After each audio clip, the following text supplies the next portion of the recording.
नमस्कार बच्चों, मैं मोहम्मद जुनैद ताबिश अंसारी, प्रवक्ता अर्थशास्त्र, इस्लाम इंटर कॉलेज सहारनपुर, आपका इस वर्चुअल क्लास में स्वागत करता हूं। आज के इस अध्याय में हम माध्यिका, विभाजन मूल्य, चतुर्थक, दशमक, शतमक व बहुलक को पढ़ेंगे। चलिए शुरू करते हैं।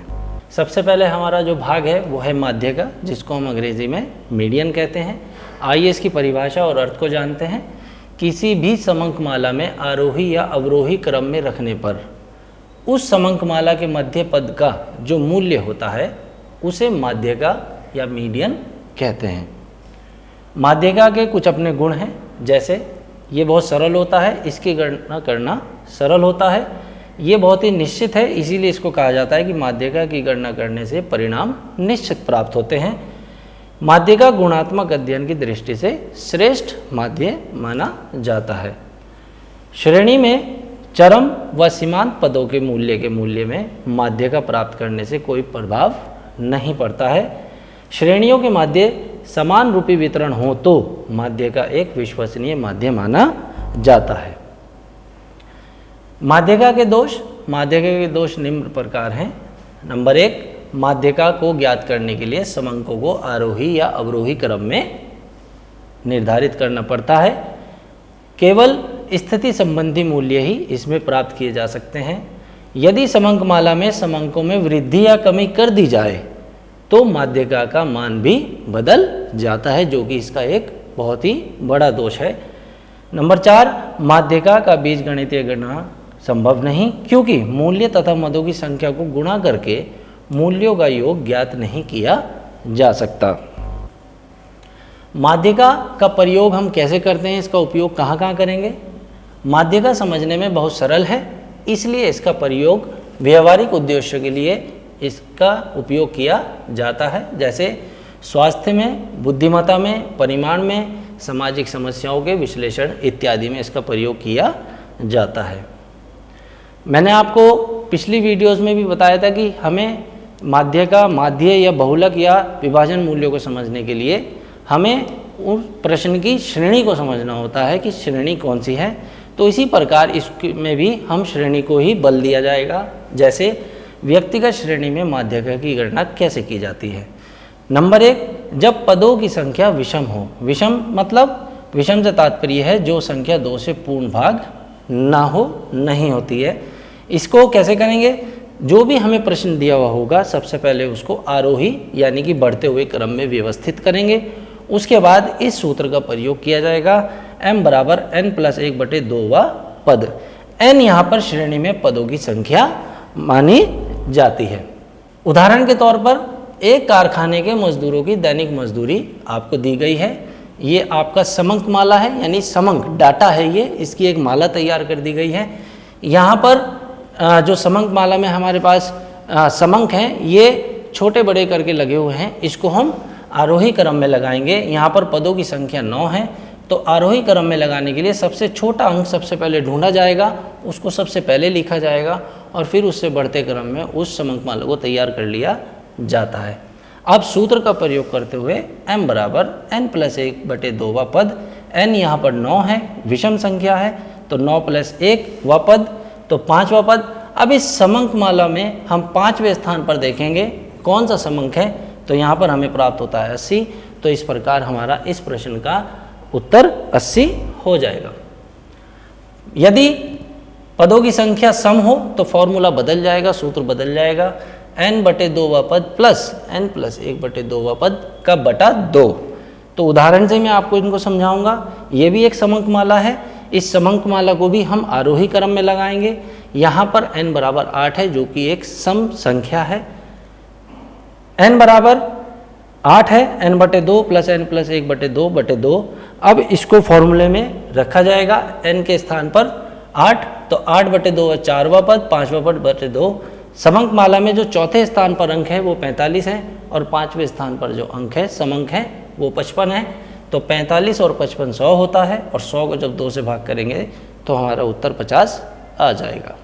खंडित श्रेणी में माध्यिका की गणना कैसे करेंगे उसको समझेंगे। इसके लिए मैंने आपके लिए एक उदाहरण रखा है। ये प्रश्न है, ये खंड हुए हैं इस प्रश्न के, तो इसको देखिए कैसे सॉल्व करेंगे, कैसे हल करेंगे। ऐसी टेबल तैयार करेंगे, आकार इधर लिखे जाएंगे, जो संख्या आपको दी हुई है बारंबारता उसको लिखेंगे। बस आपको क्या करना है, इस संख्या यानी बारंबारता की संचय आवर्ती, जिसको बारंबारता भी कहते हैं, क्यूमुलेटिव फ्रीक्वेंसी तैयार की जाएगी। क्यूमुलेटिव फ्रीक्वेंसी कैसे तैयार करनी है संचयी बारंबारता, मैं आपको पिछली वीडियो में समझा चुका हूँ। तो ये 5, 12, 5, 17 और इस तरीके से कर कर यहाँ पर अब आपको ये देखना है कि संचयी आवर्ती संचयी बारंबारता आपकी सही है या नहीं। तो इन सब का टोटल योग जितना होगा ये अंत वाला अंक इसके बराबर होना चाहिए। तो ये हमारी संस्तुति होती है कि हमारी संचयी बारंबारता हमने सही बनाई है। यहाँ पर n पदों की संचय आवर्ती का अंतिम पद या आवर्ती का योग माध्य का कैसे यूज करेंगे, कैसे प्रयोग करेंगे, m बराबर n+1/2वां पद।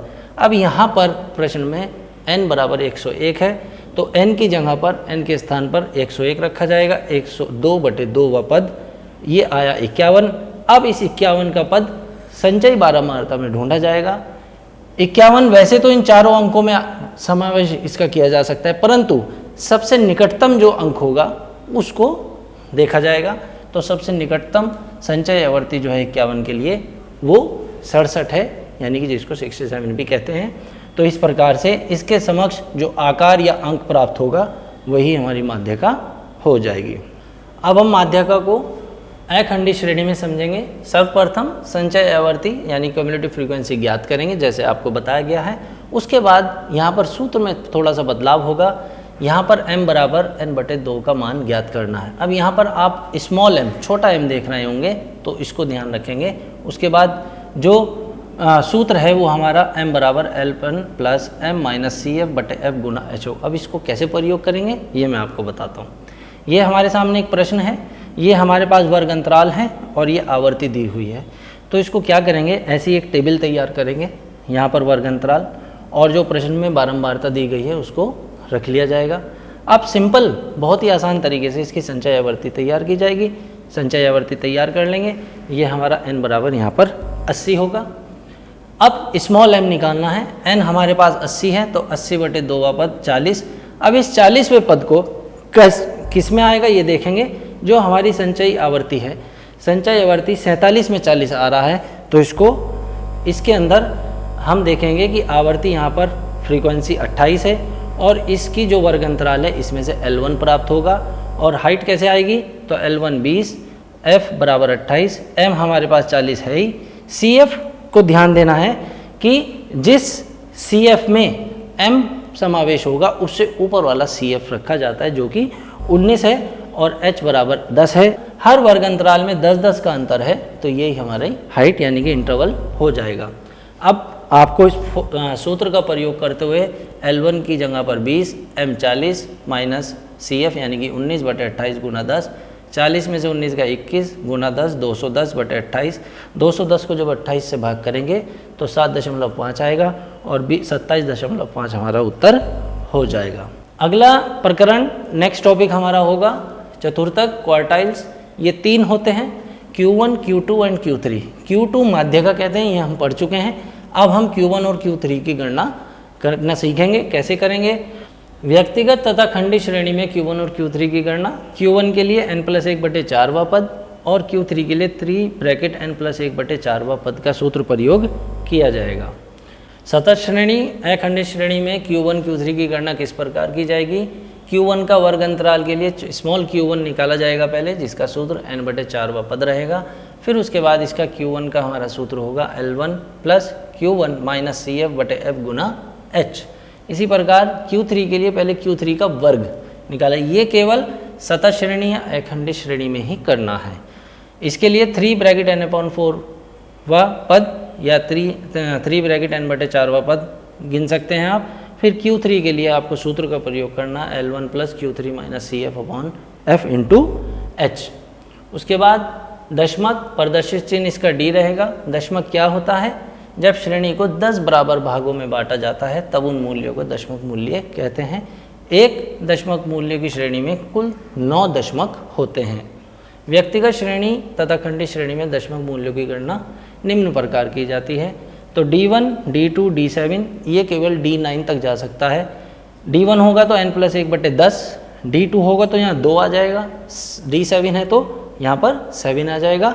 आपको बस D1 याद रखना है, उसके साथ जौन सा भी अंक पूछा जाए आप उसके साथ वो अंक गुना में डाल देंगे। सतत अखंडित श्रेणी में दशमक की गणना D5 अगर ज्ञात करना हो तो पहले जैसे हमने Q1 के लिए स्मॉल Q1 बनाया था, इसी प्रकार D5 के लिए हमें D5 का उसका एक अंक बनाना होगा जो 5 ब्रैकेट n/4 पद होगा। उसके बाद D5 के लिए L1 plus D1 minus CF/F/H करके उसका फॉर्मूले का प्रयोग करेंगे। अगर D6 आपसे पूछ लेते हैं तो यहाँ पर 6 हो जाएगा, तो D6 का नंबर आ जाएगा। उसके बाद D6 के लिए फॉर्मूला वही रहेगा, बस यहाँ पर D6 आ जाना है। शतमत जिसका प्रदर्शित चिन्ह P रहता है, जब श्रेणी को 100 बराबर भागों में बांटा जाता है तब उस मूल्यों को शतमक कहते हैं। एक श्रेणी में कुल 99 शतमक हो सकते हैं। प्रथम P25, मध्य P50 और तृतीय चतुर्थक P75 होता है। व्यक्तिगत तथा खंडित श्रेणी में शतमक मूल्यों की गणना कैसे होती है? P1 बराबर n+1/100, क्योंकि ये बटे 100 आएगा क्योंकि इसके 100 भाग होते हैं। इसी प्रकार P8 अगर आपसे कोई पूछे तो 8 ब्रैकेट n+1/100, जैसे दशमक में हमने किया था कि बटे 10, जौन सा भी आपसे पूछे तो उस नंबर को उससे गुना कर दिया जाता है। इसी प्रकार इसमें शतमक में भी यही रहेगा। अखंडित शतक श्रेणी में शतमक की गणना कैसे होगी? यदि P5 ज्ञात करना हो तो P5 के लिए P5 स्मॉल ज्ञात करेंगे, 5 ब्रैकेट n/100 n/100। अब P5 का मान ज्ञात करने के पश्चात P5 का मान सूत्र लगाकर प्रयोग करके इसका उत्तर ज्ञात किया जाएगा। P5 बराबर L1 plus P5 minus CF/F/H। यदि आपसे कोई पूछे कि P69 ज्ञात कीजिए तो P69 के लिए पहले आप स्मॉल P69 उसका वर्ग अंक निकालेंगे, 69 यानी कि 69 ब्रैकेट n/100 पद। उसके बाद मेन फॉर्मूला यूज कर इसको P69 बराबर L1 plus P69 minus CF/F/H प्रयोग किया जाएगा। आइए अब सभी विभाजन मूल्यों को उदाहरण द्वारा समझते हैं। ये जो आपको प्रश्न दिया गया है, समंकमाला दी गई है, ये व्यक्तिगत श्रेणी है। इसको आप क्रम के हिसाब से लगाएंगे, यानी सबसे पहले सबसे छोटा अंक लिखा जाएगा, आरोही क्रम में बनाएंगे। यहाँ पर n बराबर 11 है तो प्रथम चतुर्थक Q1 ज्ञात करने के लिए n+1/4 पद, n यहाँ पर 11 है, 12/4 पद 3वां पद, तो तीसरे पद पर 25 है तो Q1 हमारा 25 अंक उत्तर हो जाएगा। Q3 के लिए 3 ब्रैकेट n/4 व पद 11n है तो 11 + 1/4 9वां पद कैसे आया है? 11/4, 11 + 1 12/4 3 और 3 गुना 3 9वां पद। अब समंकमाला में 9वें स्थान पर 48 है तो इस प्रकार हमारा Q3 जो है वो 48 अंक हो जाएगा।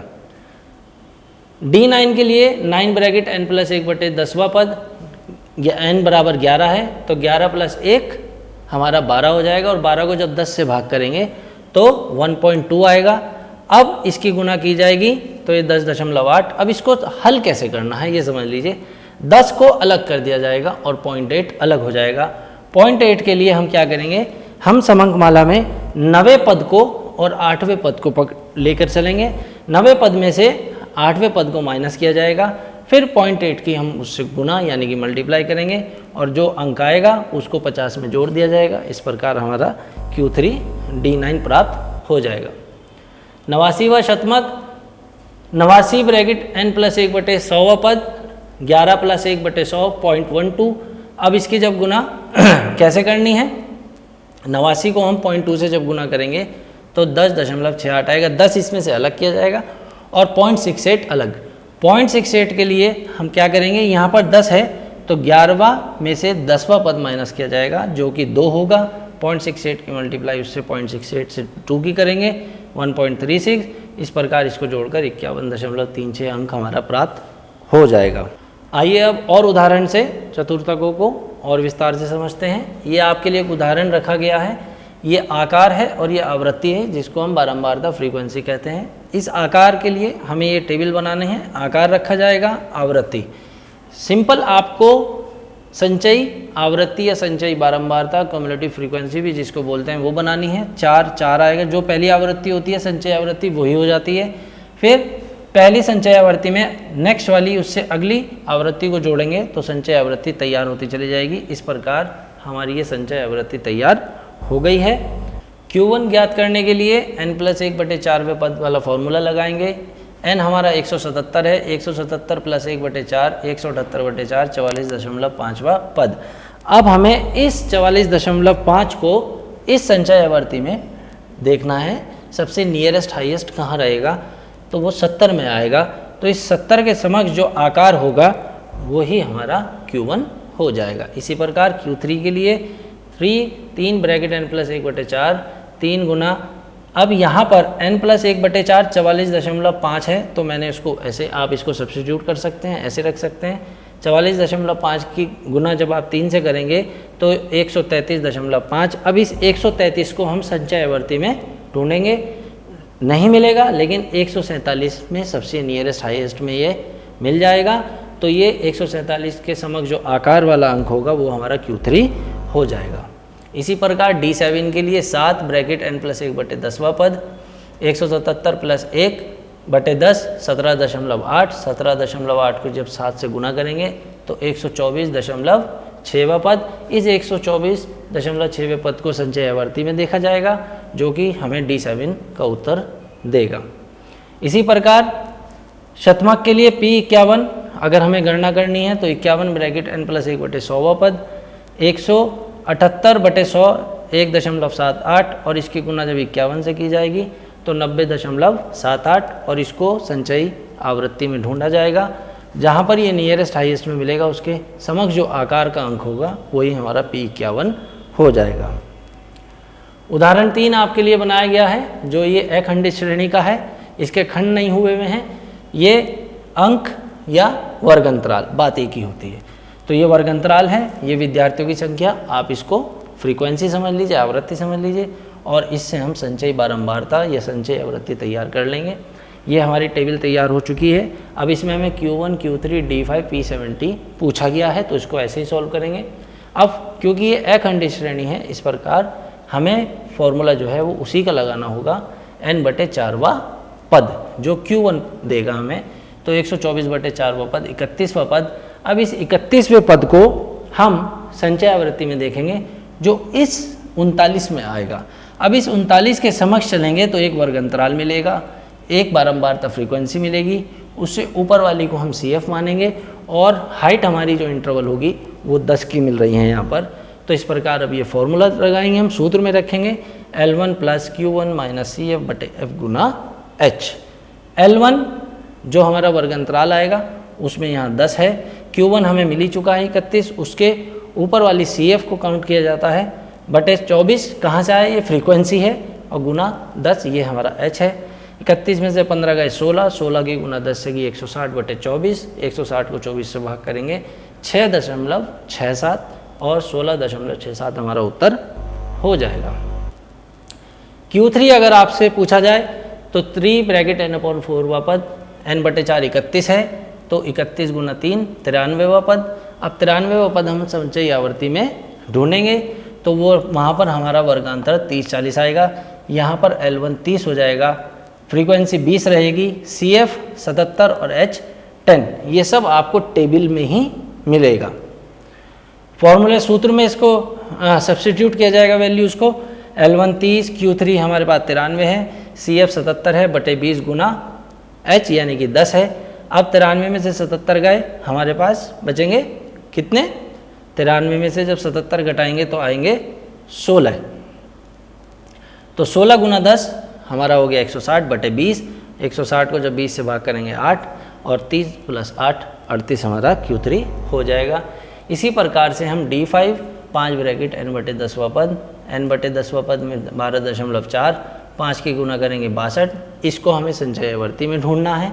वहाँ पर वर्गांतर हमें इसमें 20 और 30 मिला है, ये L1 हो जाएगा, फ्रीक्वेंसी हमारी 38 रहेगी, CF उससे ऊपर वाला 39 है और H 10 है। सूत्र में प्रयोग करेंगे, L1 की जगह पर 20, D5 62 - 39/38 गुना 10, 23 गुना 10 230/38, और जब इसको भाग कर देंगे तो 6.05 आएगा, जिसको 20 में जोड़ दिया जाएगा 26.05 आपका उत्तर हो जाएगा। इसी प्रकार P70 70 ब्रैकेट n/100वां पद 70 गुना 1.24 गुना करने पर यह आएगा इस 86.8 को आपको संचय आवर्ती की टेबल से लेना है, जिसका वर्ग अंतराल यहाँ पर 30-40 आएगा। और ये हमारा फॉर्मूला है, फॉर्मूला वही है, बस रिक्वायरमेंट के हिसाब से आवश्यकता के अनुसार इसको थोड़ा थोड़ा बदलते जाते हैं और फिर वैल्यूज़ को रखेंगे। जैसे L1 30 है, P 70 86.8 है, CF 77 है बटे 20 गुना 10 और 96 बटे 20 4.8, तो इसको इसमें जोड़ दिया जाएगा, 34.8 हमारा उत्तर हो जाएगा। अगला प्रकरण हमारा मोड होगा, जिसको बहुलक कहते हैं। इसका प्रदर्शित चिन्ह Z होता है। अर्थ इसका पढ़ेंगे हम।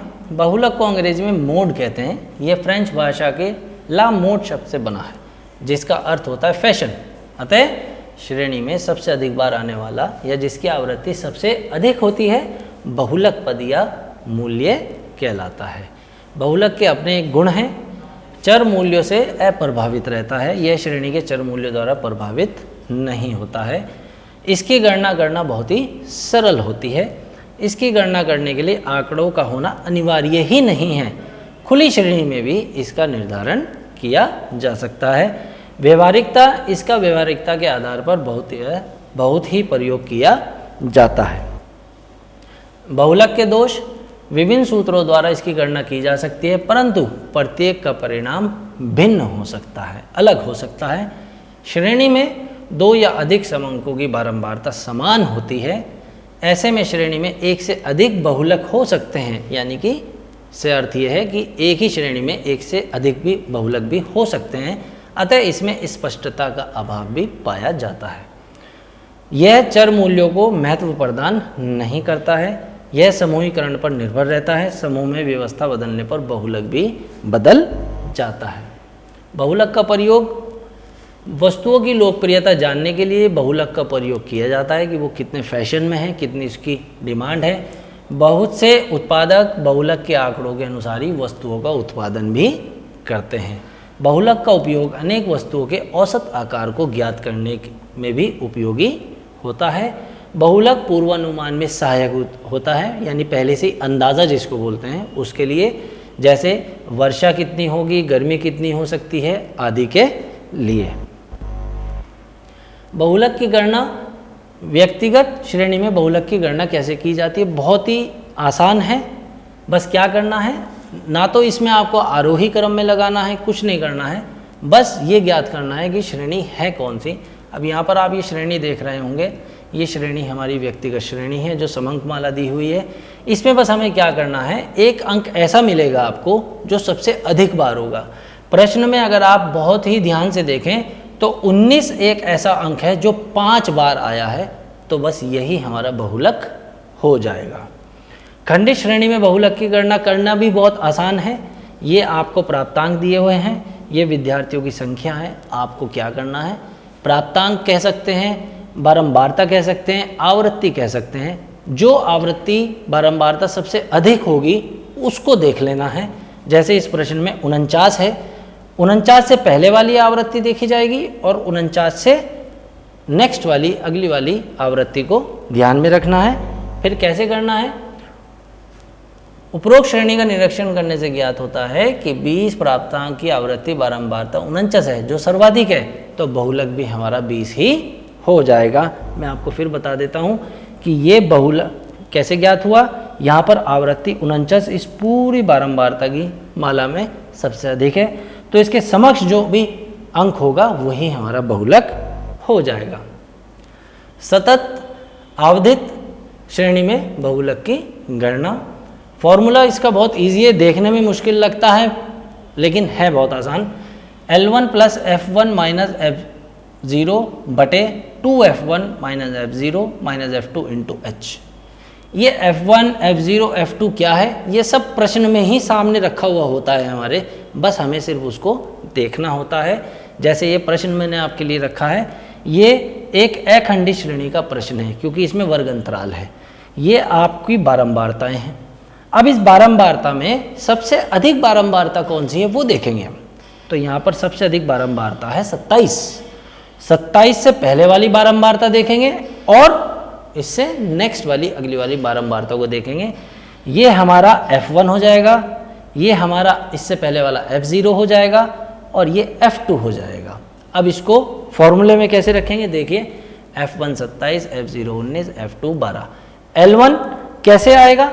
जो बारंबारता सबसे अधिक होगी उसके वर्ग अंतराल का जो पहला पद होगा वो L1 हो जाएगा। तो यहाँ पर ये 20 है, बस आपको फॉर्मूले में इसको रखना है। 20 + 27 सिर्फ देख देख कर उसकी जगह पर रखना है। 27 - 19 बटे, अब यहाँ पर बस ये याद रखें कि 2F1 करना है, जितना F1 होगा उसका डबल, यानी कि 27 × 2 54 - 19 आपको अब इसको सॉल्व कैसे करेंगे? सबसे पहले इसमें से इसको घटा दीजिए तो ये आ जाएगा आपका 8, फिर 54 में से 19 घटाइए और फिर 12 घटा दीजिए, ये आपका आ जाएगा 23। उस 8 के गुणा कीजिए 10 से तो ये हो गया 80। 80 बटे 23 3.48, उसको आप L1 में जोड़ दीजिए, बस 23.48 आपका उत्तर। आपको प्रश्न दिए गए हैं, ये गृह कार्य है। केंद्रीय प्रवृत्ति की माप से क्या आशय है? समांतर माध्य के 4 गुण और दोष लिखिए। भारी समांतर माध्य से क्या आशय है? माध्यक से आप क्या समझते हैं? माध्यक के 4 गुण व दोष बताने हैं। फिर आपको कुछ आंकिक प्रश्न भी दिए गए हैं, ये आप इनको हल कीजिए घर पर। इसके साथ साथ आपको उत्तर भी दिए गए हैं। यहाँ पर प्रश्न में ये आपको प्रश्न नंबर 2 और प्रश्न नंबर 3 दिया गया है, इसको आप अपनी उत्तर पुस्तिका में करेंगे। प्रश्न इस प्रकार हैं, बहुलक क्या है? बहुलक के गुणों तथा दोषों का वर्णन कीजिए। बहुलक के प्रयोगों का विवरण लिखें। निम्नलिखित आंकड़ों से बहुलक ज्ञात कीजिए। इसके आंकिक प्रश्न है हमारा, और ये आंकिक प्रश्न हमारा विभाजन मूल्यों से संबंधित है। इसको आप ज़रूर अपनी उत्तर पुस्तिका में कीजिए। ये हम इसमें माध्य का बहुलक, विभाजन मूल्य सब पढ़ चुके हैं। आप इसके गृह कार्य के प्रश्न को अपनी उत्तर पुस्तिका में कीजिए। मैं आपके उज्ज्वल भविष्य की कामना करता हूँ। जय हिंद, जय भारत, नमस्कार।